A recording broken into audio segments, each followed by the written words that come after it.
I'm your host, Patricia Muir, and I'm glad you're here because today we are diving into a topic that so many of us encounter, especially when we step into new ventures, and that is how we get past the discomfort of promoting ourselves or selling ourselves. So I invited Cindy Stradling, an aligned sales coach with over 25 years of invaluable sales experience. I invited her to come on to Executive Encore to share about her dedication to her career of helping professionals, especially entrepreneurs and coaches, develop a fresh, authentic perspective on selling. Her coaching is tailored and personal. It isn't about rigid scripts. I always love this about Cindy because we spoke about it often, about the fact that we've seen these scripts all the time. And that's not the way we want to influence people about our vision, about having a script. It's like that. What's a script that we talk about, your unique selling proposition? To me, that is so inauthentic. So we're going to look at a few other perspectives around that today. Cindy, thank you so much for joining us today on Executive Encore. Oh, Patricia, I'm so excited to be here. And it brought back memories from when you and I first met many years ago. Yes. We were laughing before we came on about how you actually came. My sister and I had a sales training program, and you actually came to her house, and you interviewed us. We've come a long way since then. Look at the technology. It's so great. But I agree with you. One of the things that I found in corporate selling, like I've done both, but my focus right now is helping entrepreneurs because over and over again, and most recently with a colleague of mine, there's women especially women who have this fear of selling, or they've got this, this inner dialogue that they're being pushy, or it's all, everybody is different. And that's why I say one size does not fit all. Yeah. And I always had an aversion to an elevator pitch when you were talking about having that. Yeah. I mean, you can have a couple of words that I always say, give someone a Scooby-Doo moment. So you say something that they'll go, huh? And they'll want to know more about who you are and what you do and the difference that you make. Right. Yeah. If in fact, how my aligned sales coaching came about was I was having lunch with a colleague of mine, and she said to me that I should restart my sales training because I'd put it on hold for a while. And I said, I don't think a lot of the people I work with actually need another sales training program.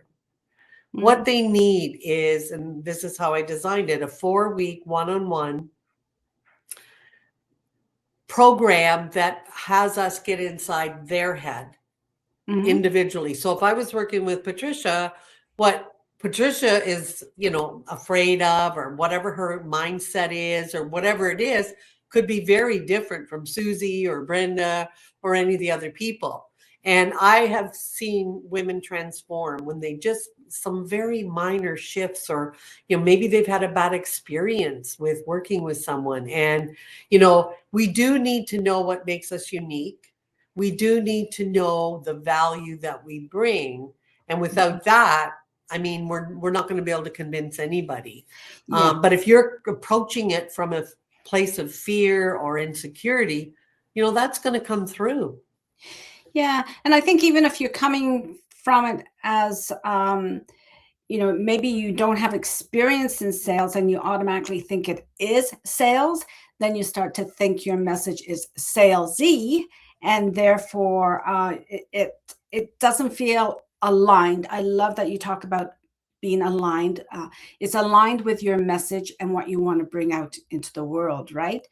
Yeah. So what you just talked about was such a powerful way of reframing it, and the work that you do with women, because the women who listen to the shows, many of them are at a crossroads. They're coming out of corporate life where they may have been in sales, so they know what sales is, but outside, if they decide to sell their vision or influence people on their vision, promote their vision, it's not the same sales strategy, right? So tell us a little bit about the core ideas around sales. you've mentioned that it's not one size fits all. Can you expand on what you talk about, the truth about sales and our personal stories, and how our lived experience shape the way we show up in that conversation? Yep, absolutely. And when you say, one size doesn't fit all is so true. And even when I was training in corporate, I believe that that was the case. Now, Mhm. we all know there's sales like RFPs and there's big negotiations. That's Mhm. not the kind of sales I'm talking about. That's right. I'm talking about an entrepreneur who has a vision, who wants to make a difference in the world, who's super excited. I'll give you a really quick example. So I recently worked with a woman who came from I'm not going to say the industry, so I won't Mhm. identify her, but it was a very specialized industry. And she decided to go out on her own and she created this program. It took her months. She agonized over it. She has it down perfect. We started talking, we started working together. And she said, but she had a huge network of people who already knew who she was. So it wasn't even like she was going cold. And she said, yeah, but I don't want to call people. I don't want to feel pushy. So I said, well, is there a different way that we could reframe this? Is there another way that you could, switch your mindset on it? And I said, could you try calling it sharing Mhm. Mhm. versus selling? Mhm. And you could see it on her face. I mean, it was a virtual call. She goes, oh, I never thought of that. So it was 3 or 4 days later, I got a voicemail. I thought she was going to come right through the phone. She said, oh my God. She said, I've got the place that I've sold all my tickets. I'm ready to go. She said, and people thanked me. I still Mm. got goosebumps. I just got goosebumps. Thanked me for calling them and letting them know No. that she had created this program. And Yeah. so, and that's, I hear that all the time, Patricia, where people, they're so excited. You can't get someone else excited about your product or service if you're not excited about it. Mhm. I don't believe that. And then all of this is my own experience and my own, and there'll always be people that have a different experience, but people buy from people they trust. It's that Mhm. simple. In my opinion, and people don't want to be sold. Mhm. No, they They want to don't. buy. Nobody wants that feeling that, that buyer's remorse, that you feel like you got conned, or you come away from something and you have purchased something that is, no, I don't believe that. And if people can see your value and the difference you're going to make for them, they'll share it with other people. And I Mhm. think sharing is probably a better word than sales. I agree with that. Yeah. If we could just, it's difficult though, because automatically that word of sales comes up, and there's people who think that they're good at doing it, but really what they're good at is maybe not selling, but they're good at sharing value, right? Or sharing their vision, even within their own companies, right? Like I talk to women all the time about sharing their vision and their values with people who work with them. Like, that's not selling, that's sharing. But some people 100%. think that that's very hardcore selling. Yeah. Well, there is a place for that. There is a place in Okay. corporate where you follow, and it's not to say even as an entrepreneur, you have to have a process. You have to have a follow up. My sister and I used to have a saying: "Don't be the buyer and the seller." So sometimes when people go into a call, they've already got the objections in. Oh, I'm too expensive. I don't have enough experience. So we always call that being the buyer and the seller. Well, Oh, okay. right? Just because you're coming to that, you have to expect objection. Some people think, wow, they objected. Yes, you have to expect objective. Objections.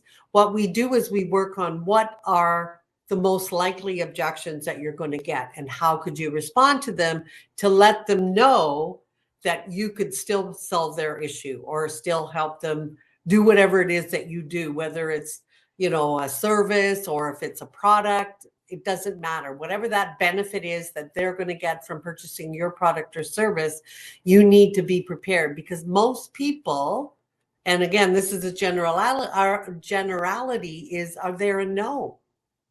When Mhm. someone new comes along and they're trying to persuade them, they're automatically a no. So Mhm. if you go in with the idea that they say no and then you go away, you're going to have a harder time than if you could be prepared. I remember when I worked for CIBC, I was working with mortgage advisors, and we used to do this role play where they had to handle an objection, but they couldn't use rate. And they come up with some pretty crazy, pretty imaginative things. Like the one girl, this was way back, this is a long time ago, when it was first was mobile, where people would come to your home, where a mortgage advisor would come to your home. And that she really excelled on that. Normally, she said before the course, she always went on rate. She said, but she found that one little niche thing where I'll come to you. You don't even have to leave your home. We can do it in your slippers or something along those lines. So they had some fun with it.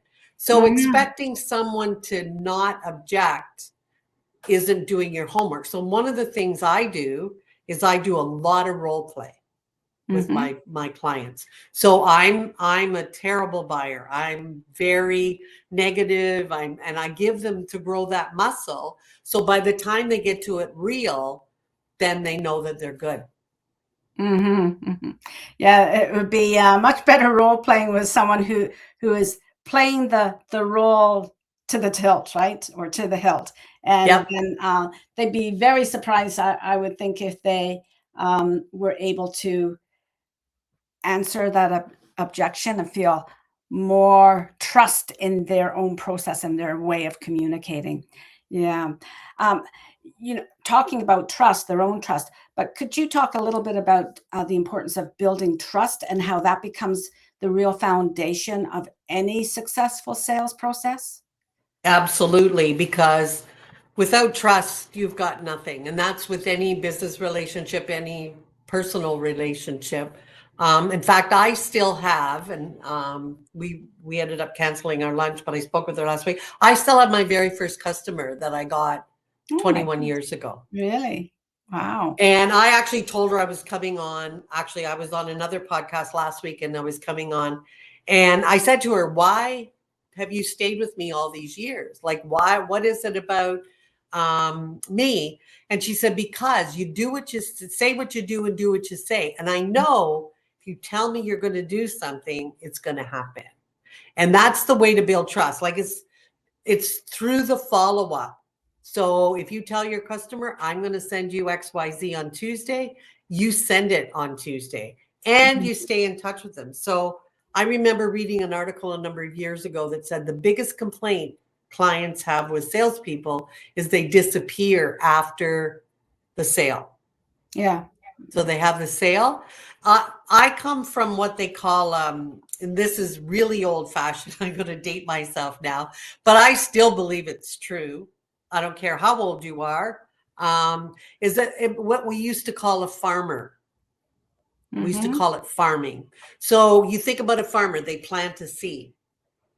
Right? So that's what you do when you cold call or you reach out to someone on social media. You're planting a seed. You're letting them know you're there.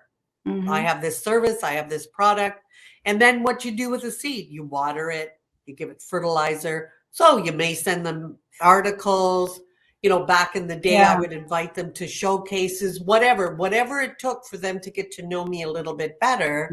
And then you harvest. Then you have the order, or I can't even tell you the number of people that have said the reason that because I never went away. Even when they told me to go away, I never went away. But it's a gentle follow-up. Yeah.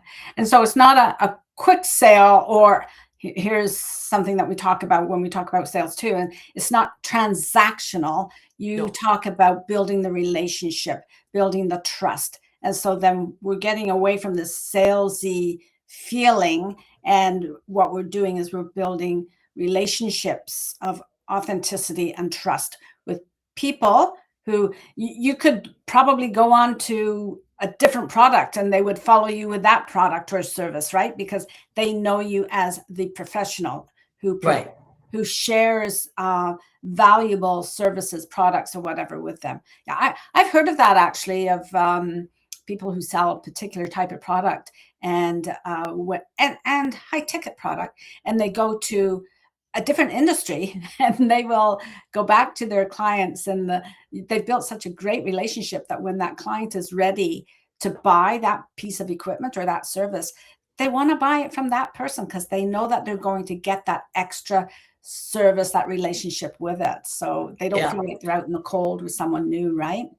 And I want to highlight what you just said, Patricia, because you said when they're ready. So no only means no today. Mm-hmm.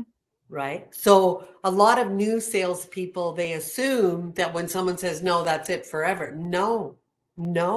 So they don't have a need, but that's where the farming, that's where you keep the relationship going. This is where you keep staying in touch. So you stay top of mind when the product or service is needed. And, I always say to people, you may never need my services. You may never have a need for them, but you can't call me if you don't know I'm there. It's that simple. So, yeah.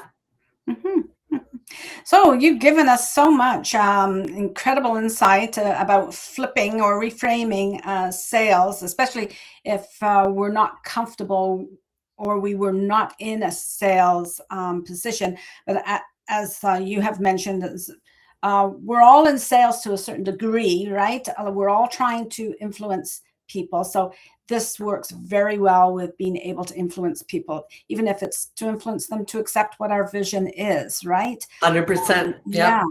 Yeah. So where is the best place to learn more about your programs and what you provide to women entrepreneurs, coaches, or even to people who, they have this vision and they're trying to figure out how to influence other people with their vision? Could even be in a nonprofit. Where can they meet? 100%. Well, it's simple. My name, cindystradling.com. It's like Patricia.com, patriciamira.com. Yeah. It makes it really easy. And Yeah. another thing too is listening. And one of the things that we talk about is paraphrasing. And if I understand what you're saying, like at the end of a call with a client or whatever, I always like to go back. So if I understand what you're saying, this is what you really want to achieve. I always go to what the results are, because my goal is to give you the tools to be able to get there. So I may not have them all in that moment, but at the end of our 4 weeks, you would like to be able to XYZ. That sets the sort of the course for everybody. And it's different for each person. Because some people have no problem at all calling someone, and other people are petrified. Oh yeah, that would be the part that would petrify me. When they used to talk about cold sales and things like that, I thought, oh, don't call me cold. And I would not want to call anyone else cold as well. So Well, yeah. I know there were some people who were very proficient at that. Their product, their service required that, but I think we've come a long way since then. So some of the takeaways today from our conversation is that we can transform our so-called sales conversions, conversations into genuine relationship building. That's a key. 100%. We can also use our unique story and our background, our history to connect deeply with our community and even keep that relationship going for decades, as you mentioned, right? And so it's not the sale of one product. It's about building that relationship almost for our lifetime with people that will trust us. We can attract the right people to our vision without compromising our values. So that's what I felt as you were telling me about how you look at sales. I ask all my podcast guests, Cindy, about the moment when they realized that they wanted to remaster their lives and work. That's what Executive Encore is about. I'd love to hear your story about that. Well, I think I've done it a couple of times, actually. And I think one of the times was when we first initially met. And it was probably maybe not even a year ago when I recognized that I needed to have something I could do till I was 80. So I know it sounds crazy. I'm going to be 74 this year, and I got 6 years to go. And I was like, okay, Cindy, I want you want to make it count, right? And that's when I designed the whole aligned sales after all of the experience I had, all the people I've coached over the years, all the sales that I've done. I recognize that most of at least the people I work with didn't need another sales training course, like a generic, this is how you do it. And it's proven me right. Like, people are getting amazing results. And one thing that came out with one of the girls that I was speaking with a couple of weeks ago, she said, my level of confidence, just the confidence to be able to get on a call that I used to just be petrified for. And it's a lot of it's virtual now. So it's actually a lot safer. My goodness, when we used to do it, it would be like you have to drive, you have to get all dressed up and all that. So it's changed a lot. So it's a lot easier. But for me, it was like, this is my vision for my, I don't know if it's a legacy. Maybe it's a legacy, if you want to call it that. It could But be your legacy. It's your opportunity to take, and I love talking about this with women, taking everything that you've learned about your specialty and now packaging it or seeing how you can make it more impactful. So it is your legacy, but this time is not going to be your legacy. This time is going to be your ability to make more impact. So I think yes. that's great. Yeah. Yeah. And then maybe semi-retire at 80. I don't know. and then semi-retire at 80. Yeah. We don't talk much about retirement in this neighborhood, but No. yeah, I know what you mean. It's all about going back to source. I read something that made me feel a little better about the word retirement over the weekend, and retire means going back to source. So when you're in your 80s, you can go back to your source and look at the impact that you've made with how you have transitioned and remastered your life and work. So I think that's great, right? Yeah. So to our incredible community of listeners, thank you for joining us again for another episode of Executive Encore. We hope that this conversation has inspired you to be intentional about your next steps. And please subscribe to Executive Encore wherever you get your podcasts. I would also be grateful if you leave a review and some comments on YouTube so that this channel reaches other women that can learn from other women like Cindy and my other guests about how they can make more impact and maybe not feel that they are coming out of, say, their prime corporate life to nothing. There's always something, and there's always something they can start with. It's never too late. All the links are not only on the visible YouTube channel, but you'll be able to see them in the show notes. If you do want to get a hold of Cindy for any reason, she'd be very happy to have a good conversation with you about her topic or perhaps what you're looking for. If you're looking for something that perhaps I can provide, please contact me at patriciamuir.com and on the website. And also take a look at some of the information on the website about the Executive Encore for Women. It's a membership and community site. It's a platform for women who are proving every day that our best chapters are still being written. Mm-hmm. Please subscribe to the Sunday Encore newsletter today. You can see the code up in the left-hand corner that you can use that with your camera to get onto the opt-in. The reason why you want to get onto the newsletter today is because what I do with my guests, like I will be writing a blog about what Cindy and I have talked about during our call, but then on Sunday, there is the newsletter. So only newsletter subscribers and members of Executive Encore Network for Women will receive the special offer from Cindy. Okay, so there's a link in the newsletter, and you'll be able to see the full scope of how I feature these great guests that I have. And I just would like you to remember that this can happen for you too. This is where your Executive Encore begins. This is where you start to live, work, and lead very differently and anchored in the self-trust that you've built with yourself. Some people call it confidence. I talk about self-trust, but really it is about trusting that we're doing the best things for ourselves. So until next time, take care of yourself, do what's best for you, and don't jeopardize what you built for yourself. Thank you. Bye, everybody. Bye-bye.